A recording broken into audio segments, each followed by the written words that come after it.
Hello guys, स्वागत है आपका सिटीजन जी चैनल पर। और आज आप देखने वाले हो हाल ही में नेटफ्लिक्स पर रिलीज हुई slasher movie fear street part 1 1994, जिसे डायरेक्ट किया है ली जेनिक ने। और ये मूवी बेस्ड है आर.एल. स्टाइन की सेम नाम की बुक सीरीज पर। ये एक ट्रायलॉजी है जो कि वीक बाय वीक रिलीज होगी, यानी कि ये फर्स्ट पार्ट है, सेकंड पार्ट अगले हफ्ते आएगा और थर्ड उससे अगले हफ्ते। तो मैं आपको रिकमेंड करूंगा कि आप पहले ये मूवी देख लो, क्योंकि ये काइंड ऑफ एक होमेज है क्लासिक स्लैशर्स को। इसमें कुछ पॉपुलर रेफरेंसेस हैं और इस वीडियो में मैं आपको वही सब बताऊंगा और साथ में आप भी गैस करोगे। वीडियो देखने के बाद आप बताना कि आप अगले 2 पार्ट्स देखोगे भी या नहीं। तो अब ज़्यादा देर ना करते हुए जल्दी से स्टोरी स्टार्ट करते हैं।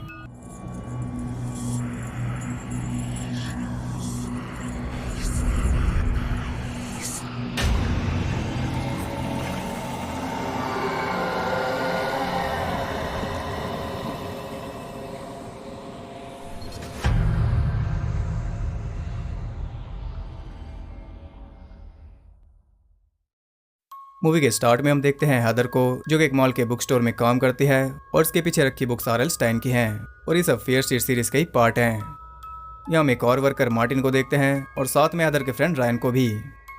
मॉल बंद हो चुका है और ये दोनों भी बस जा ही रहे हैं, लेकिन अचानक रायन को ऐसा लगता है जैसे कोई उसे बुला रहा है। खैर, हैदर स्टोर को बंद कर रही थी तभी एक किलर उस पर अटैक कर देता है और ये किलर किसके जैसा लग रहा है वो आप मुझे बताओगे। जल्दी से कमेंट कर दो। आई होप आपने कमेंट कर दिया होगा। तो ये किलर रिप ऑफ है घोस्टफेस का, और ये तो आप सभी ने गैस कर ही लिया होगा। अब हैदर उससे बचकर भाग रही थी और वो देखती है कि उसने और भी लोगों को मार दिया। वो भागते हुए उसे स्टैब करता है और आखिर में एक फाइनल स्टैब करके उसे ऑलमोस्ट मार देता है। आई होप ये भी आपने गैस कर लिया होगा। ये पूरा सीक्वेंस ही रेफरेंस है स्क्रीम का। खैर, मरने से पहले उसका मास्क हटाती है और देखती है कि वो रायन है। अब इससे पहले कि वो उसे खत्म करता, शेरिफ गुड उसे गोली मार देता है, लेकिन उसने आने में थोड़ी देर कर दी क्योंकि हैदर भी बच नहीं पाई। ये था इस मूवी का इंट्रो, जो कि पूरी तरह स्क्रीम को होमेज है। आगे इसकी ओपनिंग से हमें पता चलता है कि रायन को मिलाकर मॉल में 8 लोग मरे और इस टाउन के लिए कोई नई बात नहीं है। टाइम टू टाइम यहाँ कोई ना कोई किलर बनी जाता है और मैसेकर्स तो इस टाउन का इतिहास रहे हैं, इसलिए इसे किलर कैपिटल भी कहते हैं। वैसे इस टाउन का नाम है शेडी साइड, जबकि इसका नेबर टाउन सनीवेल एकदम शांत इलाका है और ये दोनों टाउन एक दूसरे के अपोजिट हैं, और टाउन के लोग भी। अगर किसी के पास पैसे हैं और उसे सेफ फ्यूचर चाहिए तो वो सनीवेल में जाकर बस जाता है, लेकिन जो अफोर्ड नहीं कर सकता, शेडी साइड में रहना उसकी मजबूरी है। अब कुछ लोग कहते हैं कि एक विच का कर्स है। सैरा फियर, जिसे 1666 में फांसी पर लटका दिया गया था, कहते हैं कि मरने से पहले उसने अपना हाथ काटकर इस टाउन को कर्स कर दिया था और वही यहाँ के लोगों पर हावी होकर ये सब मर्डर्स करवाती है। जैसा कि हमने देखा भी था, कोई रैन का नाम पुकार रहा था और इसके बाद ही वो पागल हुआ। ये इस टाउन में होता आया है, लेकिन आज के लोग इस बात पर यकीन नहीं करते। ये बस एक कहानी बनकर रह गई है। आगे हम देखते हैं डीना को, जिसे कोई सैम छोड़कर चला गया और वो शिफ्ट हो गया सनीवेल में, इसलिए बहुत सैड है। इसकी मॉम नहीं है और डैड टाउन से बाहर हैं। इसका एक भाई है जॉश, जो कि सारा दिन अपनी ऑनलाइन फ्रेंड से बातें करता है और वो इस टाउन के इतिहास के बारे में काफ़ी कुछ जानता है, क्योंकि उसे सारा फियर पर यकीन है और उसका मानना है कि वो उन सब आम लोगों को काबू करके इनसे मर्डर्स करवाती है। वो दोनों स्कूल जाते हैं, जहाँ हम देखते हैं डीना की फ्रेंड केट को, जो कि जॉश की क्रश है, और उनके फ्रेंड साइमन को। केट और साइमन ड्रग्स बेचते हैं इजी मनी के लिए, और हैदर भी इसी स्कूल में पढ़ती थी। ये वो पोएम है जो सारा फियर के बारे में कही जाती है। आज शेडी साइड और सनीवेल हाई स्कूल के बीच में एक फुटबॉल मैच है, इसलिए ये सब सनीवेल पहुंच जाते हैं। वहाँ डीना सैम को देखती है, जो कि उसके बिना भी काफ़ी खुश है, और सैम कोई लड़का नहीं बल्कि लड़की है, जो कि अपने बॉयफ्रेंड पीटर के साथ है। वो दोनों मिलते हैं और उनके बीच लड़ाई हो रही थी, लेकिन इससे भी ज़्यादा बड़ी लड़ाई बाहर हो रही थी दोनों टीम्स के बीच, इसलिए शेडी साइड को वापस जाना पड़ता है। वो पहले ही काफ़ी गुस्से में थे, ऊपर से वो देखते हैं कि एक कार उनका पीछा कर रही है, जिसमें पीटर, सैम और उनका एक दोस्त है। वो बस के ऊपर बॉटल्स फेंक रहे थे, तब डीना उनके ऊपर पानी फेंकने लगती है, लेकिन तभी अचानक उसके नाक से खून निकल आता है, जिस वजह से पूरा कैंपर कार पर गिर जाता है और कार बेकाबू होकर क्रैश हो जाती है। खैर, वो तीनों सही सलामत थे। सैम कार से बाहर निकलती है और उसके भी नाक से खून निकल रहा है। अचानक उसका हाथ किसी चीज़ पर पड़ता है, जिससे उसे कुछ अजीब चीज़ें दिख रही थी। तभी वहाँ पहुँच जाते हैं डीना और उसके दोस्त। वो सैम का हालचाल पूछ रहे थे, तभी वो उनके ऊपर ही खून उगल देती है। शायद उसके हाल ठीक नहीं। शेरिफ वहाँ पहुँचता है तो वो सब उसे बताते हैं कि एक एक्सीडेंट था, लेकिन पीटर उन्हें धमकी देता है कि उन सबको मार देगा। अगले दिन डीना अपने घर पर ही थी और हम देखते हैं कि उसके जूतों पर भी सैम का खून लगा है। टीवी पर मार्टिन का इंटरव्यू चल रहा था, तब डीना रायन की शक्ल देख पाती है। तब इनकी डोरबेल बजती है और वो जाकर देखते हैं कि बाहर कोई किलर जैसे कपड़े पहनकर खड़ा था। उसे लगता है कि वो पीटर है, जो कि कोई फालतू सा प्रैंक कर रहा है उसे डराने के लिए, लेकिन उसकी हरकतें और ज़्यादा अजीब होती जा रही थी। तो वो कॉल करती है केट के पास, जो कि पड़ोस में ही 2 लड़कियों को बेबीसिट कर रही थी और साइमन भी उसके साथ है। डीना उसे ये सब बताती है, लेकिन वो उसे ज़्यादा सीरियस नहीं लेती। तभी कोई इनके घर में घुस जाता है और वो देखते हैं कि वो वही आदमी था और उसके हाथ में साइमन की गंदी टी-शर्ट है। खैर पलक झपकते ही वो गायब हो गया था। तब केट उन लड़कियों को अपने पड़ोसी के घर छोड़कर डीना के पास जाती है और ये सब सुनकर तो वो भी हैरान थी, आखिर पीटर ये सब क्यों कर रहा है। इसका जवाब जानने के लिए वो चारों पहुंच जाते हैं सैम के पास, जो कि हॉस्पिटल में एडमिट है। डीना उसके पास जाकर उसे बताती है कि पीटर क्या कुछ कर रहा है, लेकिन सैम हैरान थी क्योंकि पीटर तो वहीं पर है। उन दोनों में फिर से लड़ाई होती है और इसी बीच वो किलर लड़ाई की जड़ पीटर को ही मार देता है और झगड़ लो। वो दोनों भागती हैं और किलर को देखकर बाकी तीनों भी भाग जाते हैं, लेकिन वो गए हैं एम्बुलेंस लाने। और अजीब बात यह है कि किलर उन्हें बिना मारे ही उनके बीच में से निकल गया। स्ट्रेंज। उन दोनों को कुछ बॉडीज मिलती हैं और कुछ तो किलर उनके सामने ही बिछा रहा था। यह उनका थोड़ा फेस ऑफ भी होता है, जिसमें डीना किलर का चेहरा देख लेती है और वो था मरा हुआ रायन। डीना को तो यकीन ही नहीं हो रहा। वो सब एम्बुलेंस में बैठकर वहाँ से निकल जाते हैं और सीधा पहुँचते हैं शेरिफ के पास। वो उसे सब कुछ सच सच बता रहे थे, लेकिन शेरिफ उनका मजाक उड़ा रहा था। वो कहता है कि रायन कैसा था, Night of the Living Dead जैसा या फिर डॉन ऑफ द डेड जैसा। Dawn of the Dead Night of the Living Dead का सीक्वल है और इनके क्रिएटर हैं George Romero. Night of the Living Dead में ज़ॉम्बीज़ बिल्कुल इंसानों जैसे थे क्योंकि वो ब्लैक एंड वाइट थी, लेकिन डॉन ऑफ द डेड में सीन थोड़ा अलग था। यही वो पूछना चाह रहा है और बेसिकली वो उन पर हंस रहा है। तभी हॉस्पिटल से फ़ोन आता है और अब शेरिफ थोड़ा सीरियस हुआ। वो हॉस्पिटल के लिए निकल जाता है। वो दोनों भी वापस जा रहे थे और जाते जाते डीना एक पुलिस वाले को चिपट जाती है और इसी बहाने वो उसकी गन निकाल लेती है क्योंकि पुलिस तो उन्हें बचा नहीं रही, इसलिए अब उन्हें खुद ही अपनी जान बचानी होगी। बाहर साइमन को एक लड़की दिखाई देती है जो कि अकेले बैठकर गाना गा रही थी। उसके पास जाता है तो वो एक ब्लेड से उसके ऊपर अटैक कर देती है और वो उसे जान से मारने वाली थी कि तभी डीना उसे शूट कर देती है, लेकिन इससे भी वो नहीं मरी थी और उसका खून भी ब्लैक है। घर जाकर वो सब यही सोच रहे थे कि आखिर ये हो क्या रहा है। तब जॉश उनकी थोड़ी हेल्प करता है। वो इस टाउन का इतिहास जानता है, इसलिए वो उन्हें बताता है कि वो रूबी लेन थी जिसने 30 साल पहले कई लोगों को मारा था और आखिर में अपने हाथ की नस काट कर वो खुद भी मर गई थी। वो भी रायन की तरह एक शेडी साइड किलर थी। और यहाँ जॉश उन्हें बाकी किलर्स के बारे में भी बताता है, जैसे कि 1978 में हुए कैंप नाइटविंग मैसेकर का किलर जो कि जेसन का रिप ऑफ है, और ये पूरी स्टोरी भी फ्राइडे द 13 का ही रेफरेंस है जिसे हम इसके सेकंड पार्ट में देखेंगे। किट कहती है कि जब ये मर्डर्स हुए थे तब उसकी आंट भी वहीं पर थी, उसका भी कोई ना कोई रोल होगा नेक्स्ट पार्ट में। इसके अलावा 1950 का हैरी रूकर जो कि एक दूध वाला था और उसने कई सारी हाउसवाइफ्स को मारा था। 1935 का हम्प्टी डम्प्टी किलर, 1922 का बिली बार्कर, 1904 का एक किलर और ऐसे ही और भी कई सारे। लेकिन इनमें सबसे पहला था 1666 का पेस्टर साइरस मिलर, जिसकी स्टोरी हम थर्ड पार्ट में देखेंगे।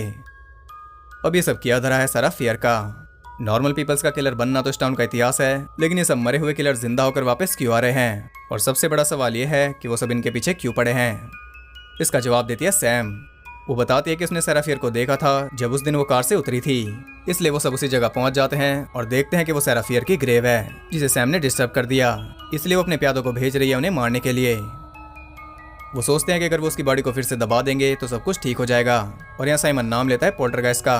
और अगर आपने मूवी देखी है तो आप समझ ही गए होंगे, और अगर नहीं देखी तो मैं स्पॉइल नहीं करूँगा, वो वीडियो भी फ्यूचर में आएगी। यहाँ दोबारा सैम की नाक से खून निकलने लगा था और सेविच भी दिख रही थी।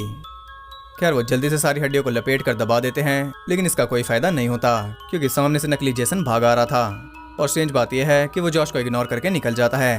वो अटैक करता है सीधा सैम पर, लेकिन डीना उसे बचा लेती है और वो सब वहाँ से निकल जाते हैं। अब यहाँ तो उन्हें साफ हो गया कि वो किलर्स उनके पीछे नहीं बल्कि सैम के पीछे हैं, क्योंकि उसी ने ग्रेव को डिस्टर्ब किया। अब सवाल ये उठता है कि फिर वो किलर डीना और केट को क्यों स्टॉक कर रहा था, तो इसका जवाब है सैम का खून। केट के घर में वो घुसा था क्योंकि वहाँ साइमन की टी-शर्ट थी जिसपे सैम का खून था, और डीना के जूतों पर भी। खैर ये बात अजीब है कि पहले वो सैम के खून को सूंघता फिर रहा था और बाद में उसके पास पहुंचा, जबकि ये वो पहले ही कर सकता था क्योंकि वो तो भूत है। जब वो थोड़े बाद खून को स्मेल कर पा रहा है तो पूरी सैम को भी तो कर पा रहा होगा। ये इस मूवी में एक कमी है, लेकिन फिर भी हम मान ही लेते हैं। अब यहाँ साइमन जॉस का नाम लेता है क्योंकि उसमें शार्क खून को स्मेल करके शिकार करती है। उधर हॉस्पिटल में शेरिफ को डेड बॉडीज मिली थी और पुलिस स्टेशन के बाहर से मिलता है रूबी लेन का लॉकेट। अब तो सीरियस होना ही पड़ेगा। इधर वो सब स्कूल में पहुंचते हैं और वहाँ वो सब कपड़े चेंज करते हैं तो आगे उनके ऊपर सैम का खून ना हो, तभी तो वो बच पाएंगे। इसके बाद वो एक ट्रैप सेट करते हैं ताकि वो उन सभी किलर्स को फंसा कर मार सके, और बैठे सैम। अब प्लान के मुताबिक वो सब किलर्स वहाँ पहुँच गए थे और बिना किसी को नुकसान पहुंचाए खून का पीछा करते हुए वो पहुंच जाते हैं बाथरूम में जहाँ से सैम निकल चुकी थी, इसलिए वो उन्हें अंदर लॉक करके वहाँ पर आग लगा देते हैं।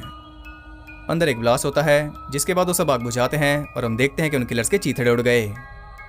अब तो वो सब बहुत खुश थे क्योंकि उन्होंने विच को हरा दिया, लेकिन मुझे ऐसा नहीं लगता क्योंकि वो चीथड़े फिर से जुड़ रहे थे, यानी कि मरे हुओं को वो दोबारा नहीं मार सकते।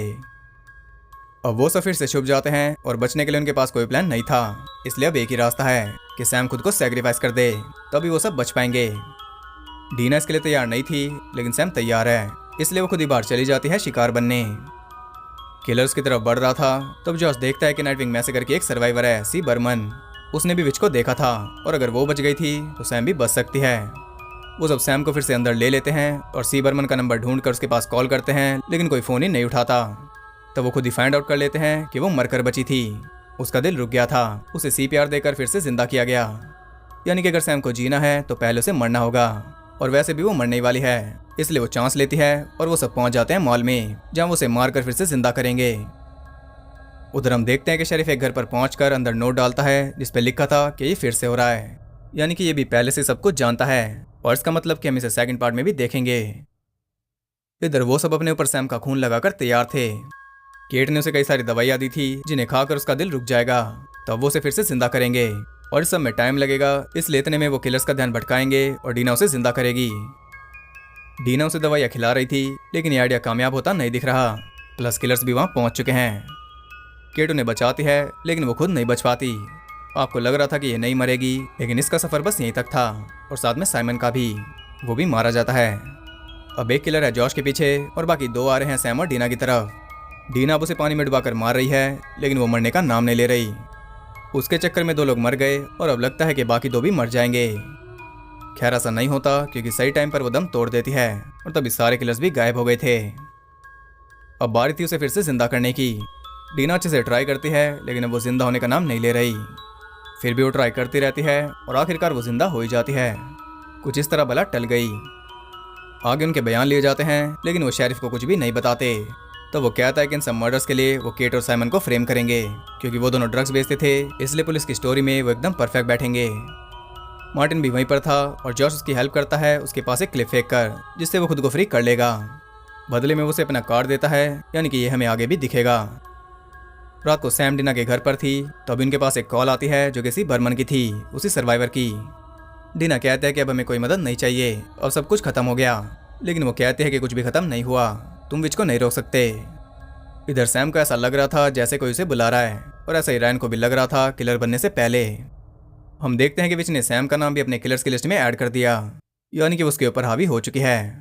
और जब तक डीना को एहसास होता है तब तक सैम उसे स्टैप कर चुकी थी, उसे जान से मारने वाली थी, लेकिन डीना खुद को भी बचा रही थी और उसे भी। मारने के बजाय उसे बांध देती है ताकि उसे वापस लाया जा सके, जो कि वो अगले पार्ट में करेंगे। वो सी बर्मन के पास जाएंगे जो उन्हें नाइटविंग मैसेकर की कहानी बताएगी, और जैसे इसका इंट्रो स्क्रीम को होमेज था वैसे उसका फ्राइडे द 13 को होगा, या फिर पूरी मूवी ही। तो ये सब हम देखेंगे नेक्स्ट पार्ट में। अब आपने वीडियो देख ली तो बताओगे कि आप इसके अगले पार्ट देखोगे या नहीं। और मेरे हिसाब से तो ये मूवी ठीक है, बहुत ज़्यादा ग्रेट भी नहीं, लेकिन पूरा रिव्यू तो तीनों मूवीज़ देखने के बाद ही देना ठीक रहेगा, क्योंकि अब स्टोरी और ट्विस्ट खत्म नहीं हुए। आगे में और भी बहुत कुछ जानने को मिलेगा, स्पेशली थर्ड पार्ट में, जिसमें शायद सैरा फियर की कहानी दिखाई जाएगी। सैरा फियर और फियर स्ट्रीट का कुछ तो लिंक होगा ही। ये मूवी थोड़ी बहुत स्ट्रेंजर थिंग्स वाली वाइब भी देती है, और स्क्रीम की वाइब तो इंट्रो में थी ही, और नेक्स्ट पार्ट में कौन सी वाइब होगी ये तो मैं पहले आइडिया हो गया। तो नेक्स्ट पार्ट का वेट करना, जो कि अगले हफ्ते आएगा। तो बस इस वीडियो में इतना ही। अगर आपको ये वीडियो पसंद आई तो इसे एक लाइक ज़रूर करना और कमेंट करके अपने विचार ज़रूर बताना। और ऐसी और इंटरेस्टिंग वीडियोस देखते रहने के लिए चैनल को सब्सक्राइब करके बेल नोटिफिकेशन कॉल पर सेट कर लो, ताकि नोटिफिकेशन आपके पीछे पड़ सके, इन किलर्स की तरह। और ज़्यादा कनेक्टेड रहने के लिए आप मुझे इंस्टाग्राम पर फॉलो कर सकते हो, वो आपको बहुत कुछ जानने के लिए मिल जाएगा। जैसे ये वीडियो भी मैंने वहाँ पहले अनाउंस कर दी थी, तो वहाँ आपको सारी अपडेट्स मिल जाएंगी। तो मैं मिलता हूँ आपसे अगली वीडियो में, तब तक के लिए सबको बाय।